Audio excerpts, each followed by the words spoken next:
it's happened. We're relegated. As a fan base, it's now more important than ever that we come together. And we can point the finger all we like. We are Blues. We love this club. We love the fans. We need to now get behind the team again next season. Well said. Go again.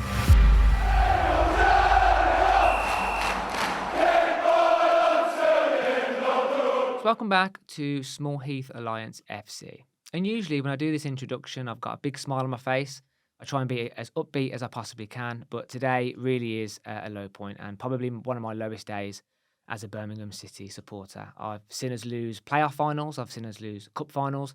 I've even seen us get relegated from the Premier League. But today hurts especially because I've never seen Birmingham City go down to the third tier of English football. And we did beat Norwich 1-0. We did get over the line in terms of the result, but we haven't been good enough all season. And other results, unfortunately, didn't go our way on the day. And before I hand it over to Dad to get his initial thoughts, I've just come off social media and I know there's a lot of blame going on.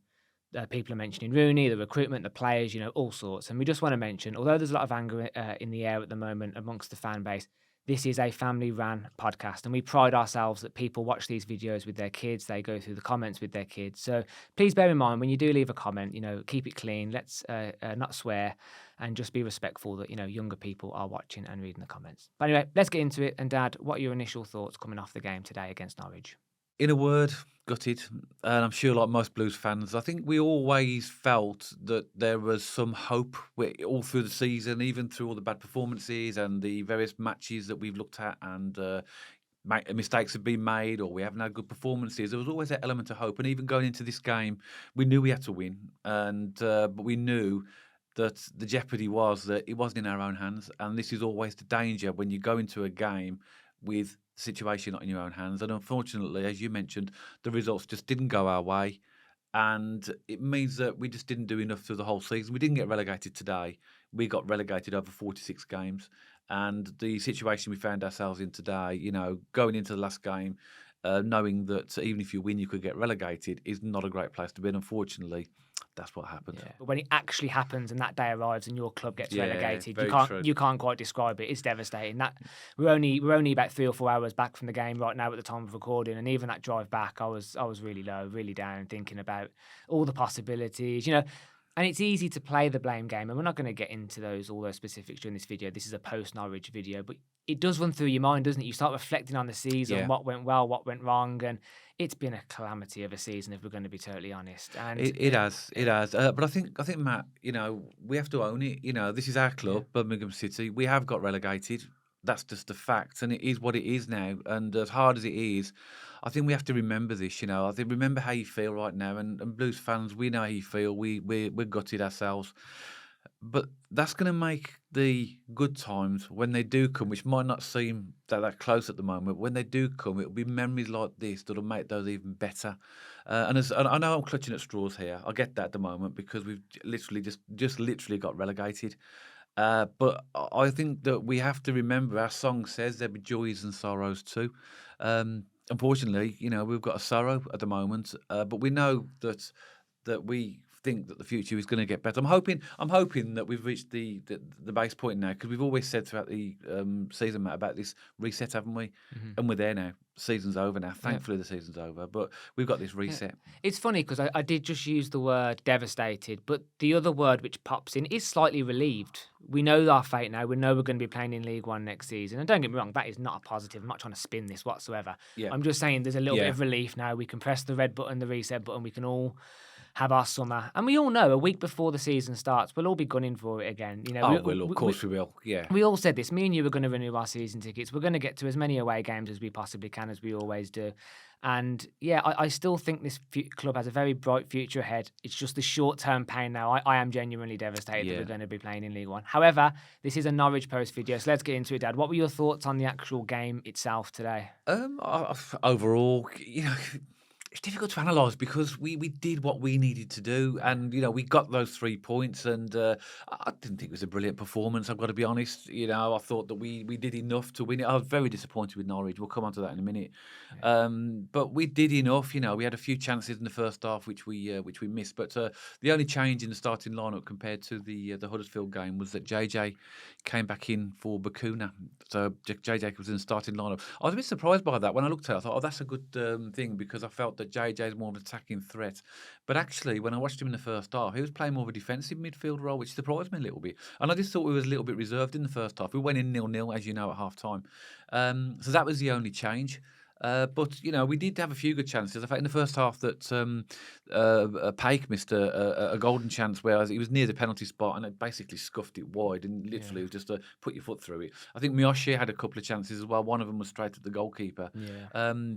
Ruddy made a good save for them. So first half, I thought we were slightly the better team, but it was a little bit underwhelming. Yeah. But it was still 0-0, so we were still in it. I thought it was a very typical home Rowett-based performance. I think the first half he set us up very compact. Yeah. I think Jordan James, as you rightly pointed out, was quite deep. Yeah. But he did that deliberately. So if they do catch us on the catch, because there's no point denying it, Norwich have a lot of quality. When you're looking at like Gabriel Sara, Sargent, they're a good team. So I think Rowett was thinking, let's not concede early. Let's not, go too gung-ho, because if we can go in at half-time, who knows what the second half will. Managed to grab a goal in the second half. But you're right, the first half was very defensive. I felt we sat back a little bit.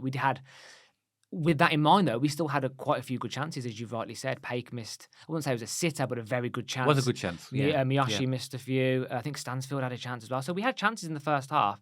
But I don't know whether you agree, but my frustration was, we beat Coventry at home 3-0. We beat Norwich at home 1-0. Why couldn't we have just carried that little bit of intensity with the Rotherham and the Huddersfield game? Why can't our home form translate in any way, shape or form to the away form? Because all we needed was an additional 2 points on the road from three away wins all season. It's a really good point, Matt. And actually, I don't know about you. You've mentioned that we're about 3 hours after now. The game's finished at the time of recording, and so we've had a little bit of time to reflect, and that's what's been going through my mind. I'm thinking, well, actually, we only got 2 points against both 1 point against each of the two bottom teams. Any of those would have been wins. We would have been staying up with a win. I'm thinking about all the late goals that we've conceded over the season. Plymouth away. When we're 3-1 up. And all these stuff's going in my mind. If that had happened, the handball goal at Hull, that would have kept us up if we'd have won that game. You can analyse these, can't you? And feel like, if this had happened or if that had happened. But unfortunately, it hasn't. And what the league table shows after 46 games is we're third from bottom and we are relegated. And it's a bitter pill to take, isn't it? It really, really is. It is. I think as far as the team goes, I think Gary Rowett has since he came in, he's had 8 games in charge. He's won 3, lost 3 and drawn 2. So he's definitely improved the team. It's just that wasn't quite enough. So, I think that, he's tightened us up as he said he would when he came in. But the relegation has not come in the last 8 games. It's come out, and obviously you mentioned in the intro, Matt, about people will point to Rooney and all this. But it's not just one single thing. It's a combination of all the things that have happened to us, and it resulted in where we are now. And now we know that we are playing in League One next season. I mean, there's no point denying it. Rooney and Cook had an impact. The players have had an impact. Recruitment have had an impact. But it's not one isolated incident. It's all these things in this mixing pot of rubbishness, which has all come together in a perfect season, storm of a season in rubbishness, which has just caused all this. It's like, you can't just pinpoint, in my opinion, you can't just pinpoint one thing and say Rooney. You can't just pinpoint one thing and say players. It's a whole combination of a lot of things which have gone wrong. And there's going to have to be some questions asked. The players have got a lot to answer for. The board got a lot to answer for. So the post-mortem will happen over this summer, I'm sure, especially with the board level and what goes on behind closed doors. But I just was looking at that game thinking, why couldn't we have just shown a little bit of that? Even against Cardiff at home a couple of weeks back, that was missing. I think back to some shocking performances, Matt. I remember, I know it was under Rooney, but I remember Stoke at home. Hull at home against Rotherham at home. That was one of the worst games I've seen in my life. Yeah. And that was 0-0, and we were lucky to get a draw from that. So I say you can analyse. I'm sure all Blues fans are thinking about this. Oh, this happened and that happened, and looking through and going through your mind about if we'd have done this slightly differently. And like you've mentioned, Matt, it's because it's a combination of little things. And it shows you the difference at this level. About that you could look at individual mistakes that make the difference between staying up and getting relegated. I don't know if you saw. I just watched. Did you see Gary Rowett's post match? I haven't had the chance to see it. Yeah. Okay. It's interesting what he said. He's basically said a lot of what we said actually, that you're not relegated, in just that one game. It's over the season. He talked about the Blues need to look at the culture of the club in terms of. I think he's basically alluding to the fact that the type of the attitude of players, and I think he mentioned as well that there's certain players that you want to call on, but they're not good coming back with them. So basically, I think he's saying that there's an issue there that the club need to address in relation to the overall culture of the club, not just the ability of the players. We've mentioned this, haven't we, Matt, about the character of the players as well, and that's what we're lacking in certain areas, leaders and. So League One is already a significantly more physical league. So we need way more. We've referenced this how many times, Dad? You Robbie Savages, you Barry Ferguson, you Steve. We need players like that who can actually physically get us over the line, because me and you were joking today, weren't we? We went, oh, another corner, great. Who are we going to plonk it to? Our average height of 3'3", small, tiny players. It's almost a bit embarrassing. We're such a small physical side. Yeah. We need to fix that going into League One, because we're going to get kicked off the park if we go down with these sorts of players. We definitely need a mentality shift. We need different types of players. And I really hope the recruitment, when it comes in this summer, they're not just looking at talent and ability and the amount of goals people can put in the net. That's important, but they need to look at the character behind the players as well. Yeah, absolutely. I think that'll happen. I think the recruitment, obviously, we've got a lot of players out of contract, etc.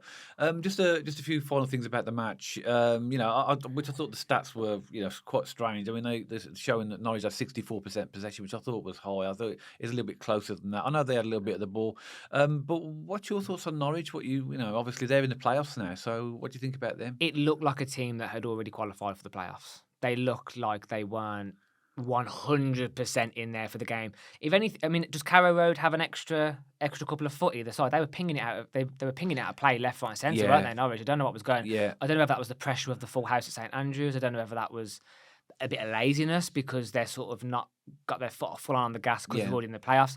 To me, they looked pretty poor, actually, Norwich. I think that is because of what I just explained. Yeah, they're in the playoffs, I think their argument will be that they're already in the playoffs, but I wasn't impressed with them at all. And at the end of the day, you could now that the league is finished, you could say that we're not a good team because we've been relegated. Of course, yeah. And they didn't look any better than us. Now they've got Leeds now in the playoffs because they finished sixth. West Bromwich Albion finished above them, and they're going to have to play a lot better over two legs to beat Leeds than that, because that was really, really disappointing. I'm sure Norwich fans would agree that wasn't very good as well.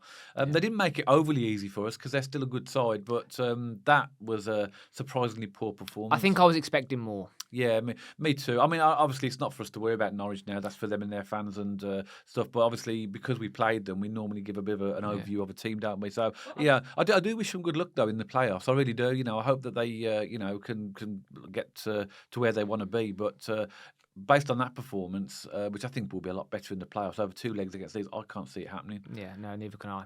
And the same as you, Norwich, all the best in the playoffs coming forward. But to beat Leeds, they're going to have to be a lot more switched on than that. But to be honest, I thought we played quite well. I thought we in patches. We played quite well. Yeah, played some decent stuff. We played some decent stuff in patches, but that was. You could tell there was nerves. You could tell there was nerves in the fans. You could tell there was nerves on the pitch. There were certain times in St Andrews. I mean, it was rocking for the first 5 minutes, and then when it kicked off and it settled down, you could definitely tell an awe or air of nerve, anxiety was in the air. I think that's natural, though, Matt. Because we've all got this expectation at that point that we could do something and stay up, and it relies on us scoring. So the crowd, I thought the crowd, were good. I mean, the atmosphere is brilliant. Gary Rowett says it's one of the best atmospheres he's ever been in when coming out for a game. It was good. But my point is, we were good in patches, but those patches we weren't. I feel like that was based on a bit of anxiety, a bit of nerves from the players, and that's perfectly natural in that scenario. They still rised above it and won. Yeah, it's just too bad we couldn't have done that. Just one final point for me as well. Yeah. There was a medical emergency in the crowd as well. So we were in the Tilton near the corner, and we noticed that there was some emergency in the lower cop near the Tilton corner, and the game was stopped for a little while. So whoever that was, we hope you're okay. We seen that the chap was carried out. He was conscious and that he was taken out by the medics. But we do wish you all the best and hope for a speedy recovery for you.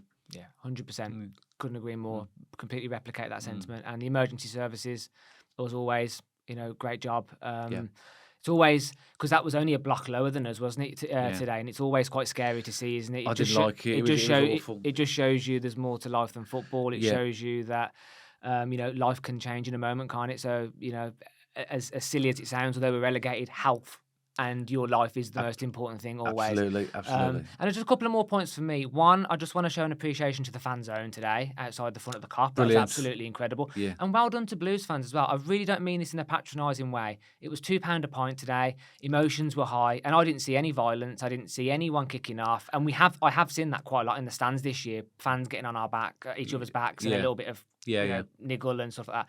Actually, considering the circumstances, considering we got relegated, it was actually a very pleasant atmosphere. Everyone got on well. It was a good vibe. Yeah. A little bit of anger there towards the end, naturally. I think there was a few little boos there ringing around for the players and stuff. But generally speaking, it was quite a good atmosphere. And I mentioned at the start of the video, Blues fans, people are blaming Cook and Rooney and the players and the recruitment and all different things. But it's happened. We're relegated. As a fan base, it's now more important than ever that we come together. And we can point the finger all we like. We are Blues. We love this club. We love the fans. We need to now get behind the team again next season. Go again.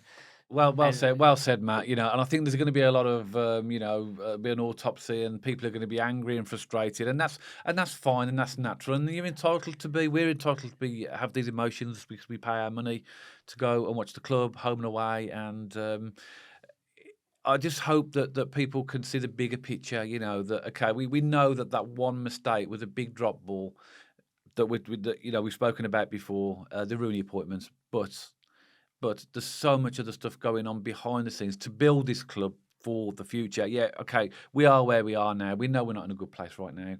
There's no denying that. But we've got to look and put confidence in the people that are running our club, that they have a vision for us and they will fulfil it. So I hope that once the anger subsides and people start to, overcome the initial shock, I suppose, of being relegated, that people will start to, once again, and I'm sure we will, get behind the club and then get us back into the Championship and beyond. Yeah, I mean, there's no drug like football, is there? When you're hooked, you really are hooked on it. And I just want to finish by saying, on the drive back, I was angry, I was sad, I was frustrated, I was all these amalgamation of emotions were rolled into. Nearly crashed. Nearly crashed. But actually, I got home. I've got a 4-year-old and a 2-year-old. They gave me a hug. They said, "I love you, Daddy." I've just put them to sleep about an hour ago. Yeah.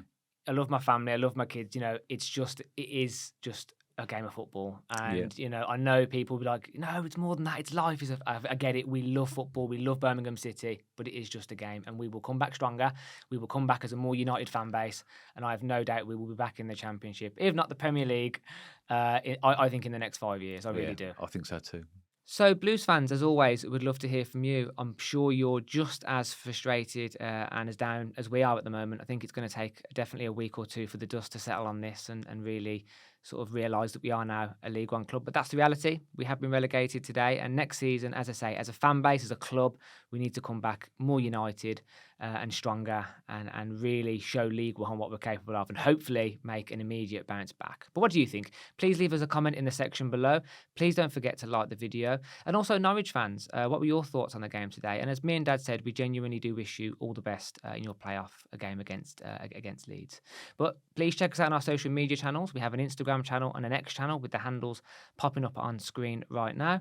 And if you haven't already, please don't forget to subscribe to our YouTube channel so you don't miss any future content all about Birmingham City. And me and Dad will see you on the next video.